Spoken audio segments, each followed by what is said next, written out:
Cool, cool. All right. Does anybody want to start or? I'll I start. can start. It's all go at the same time. No, I'll go first. So after reading chapter 3 and 4, I was thinking about my current job, and I was thinking I feel like it definitely participates in the whole the vertical dyad linkage model. I absolutely love my boss, and I find myself always going above and beyond for her because of our mutual respect. But I realize I'm also fortunate to be a part of the in group, so that kind of made me like I've been aware of like the out group's perspective, and I'm pretty understanding of their feelings towards my boss. So I kind of find myself in an interesting position where I get to enjoy the comfort of being within the in group, but I also witness the sort of like cause and effect interactions between my boss and the out group. So I definitely see how like the out group is definitely not as motivated to accomplish their goals as I am, and they're not as happy as I am either. So that's pretty evident. I didn't really realize how to put that into words. I've seen it, I've experienced it, but after reading the chapters, I'm like, oh, okay, so that's what's happening, that's what's going on, and that's why that's happening. So that was interesting for me.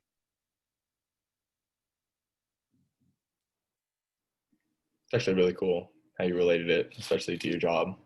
I think that's really awesome. Yeah, I've actually never witnessed that, I don't think, in a work experience. I've also worked for like smaller group like companies, I guess. But yeah, that's pretty crazy. Okay, well, so the perspective I guess that made the most sense to me in the reading this week was the leader member exchange model, just because it talked about that link between high relationship quality and personal and organizational effectiveness. So it just kind of makes sense that like if you're going to work and you enjoy the people that you work with, you're gonna have a greater degree of commitment to that job, just because it's like you want to go to work, you like these people, and you want to go and you want to be productive.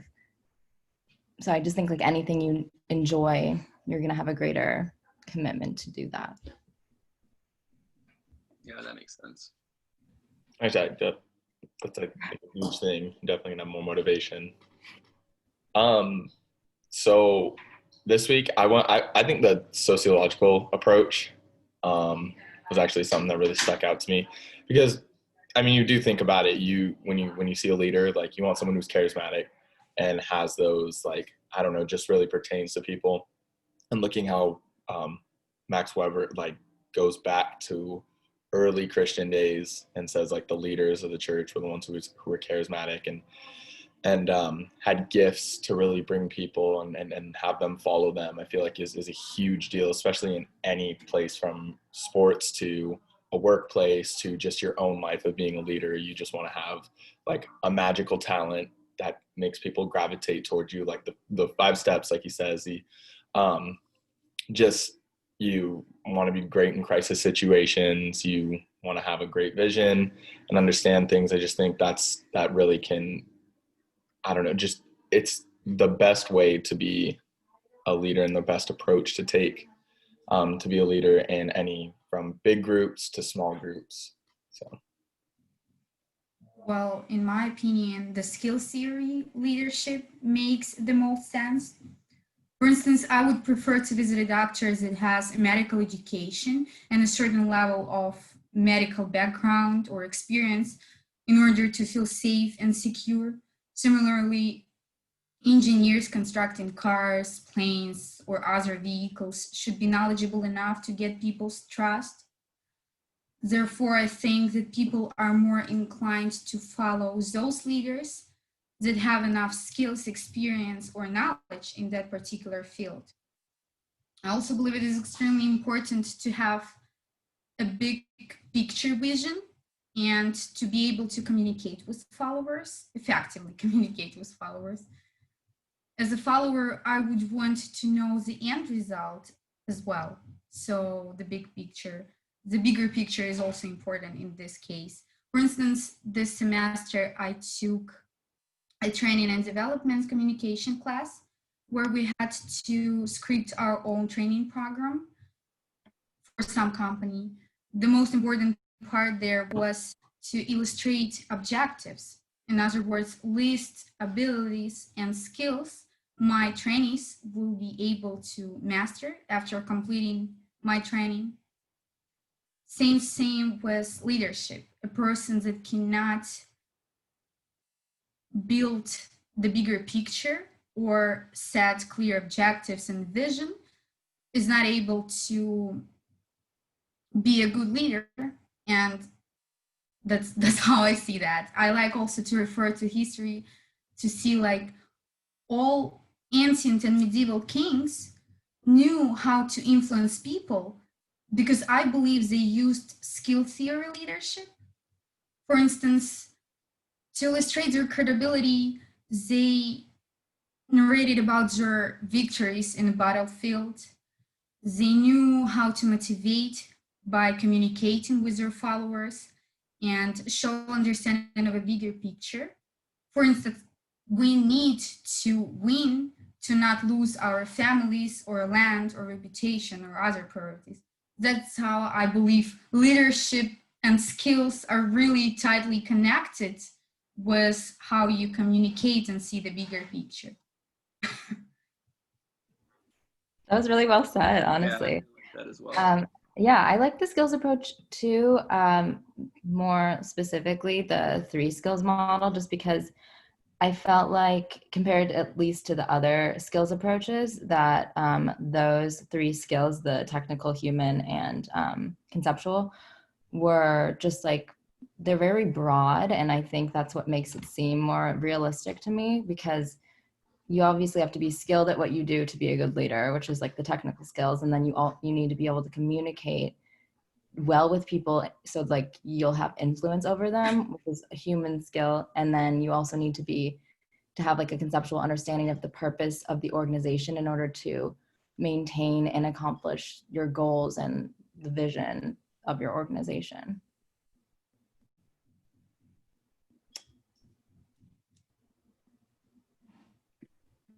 All right. And then, hang on, there's a second page. I just want to read. Oh, sorry.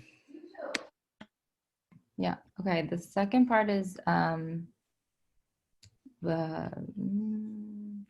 thinking about your own beliefs about leadership and how leaders can motivate followers to achieve goals. So who wants to talk about their own beliefs of leadership?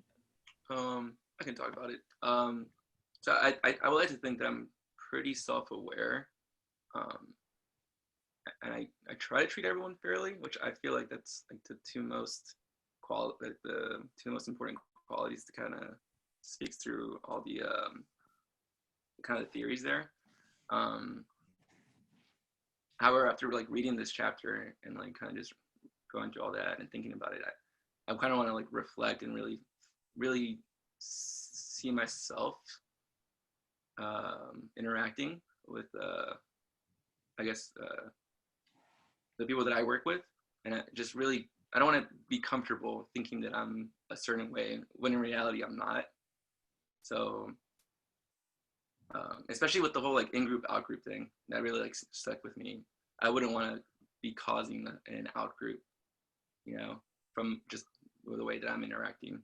That would be really like disheartening for me. So I think it's just really important to kind of self-reflect and kind of analyze yourself and not get comfortable thinking that you're leading a certain way when in reality you're not. I think that'd be a dangerous kind of thing to do.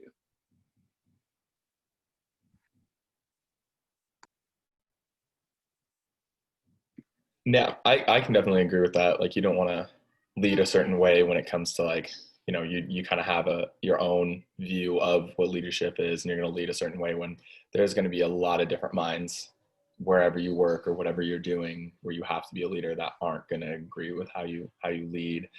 And I just think like my own personal beliefs of leadership, like 100% up until like these last 2 chapters, like I've always thought it's just, to be a good leader, you have to be fantastic at communicating. Like that's definitely in there, but there's so much more to it that I think I just didn't really understand.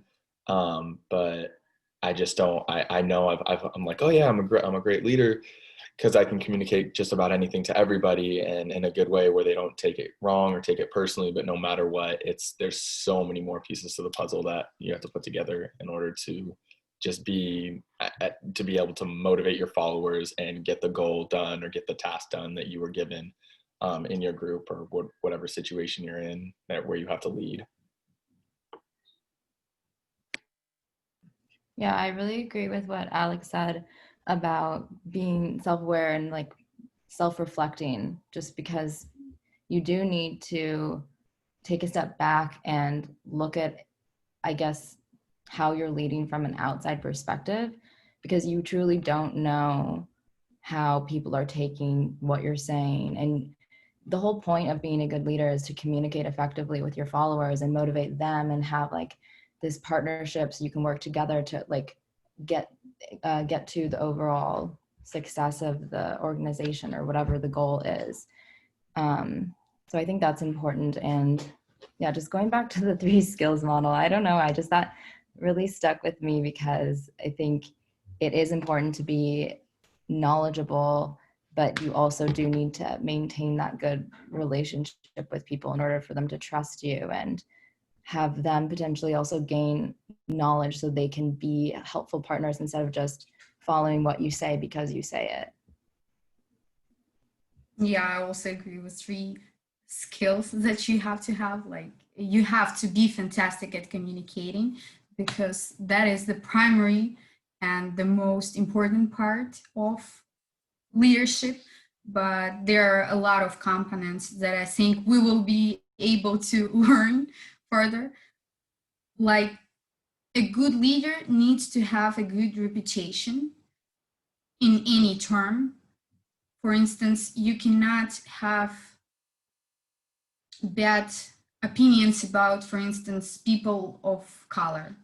You cannot be a good leader, and you have to, I would say, you have to respect diversity and know how to work with that. That is the second most important.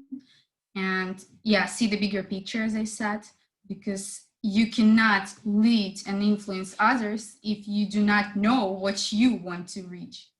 And of course, do not abuse the power, as we have talked previously. That's all. All right, and I think that wraps it up pretty much. Anybody have anything else?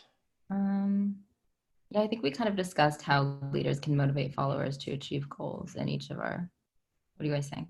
Yeah, absolutely. I agree. Okay, well, we'll stop the recording.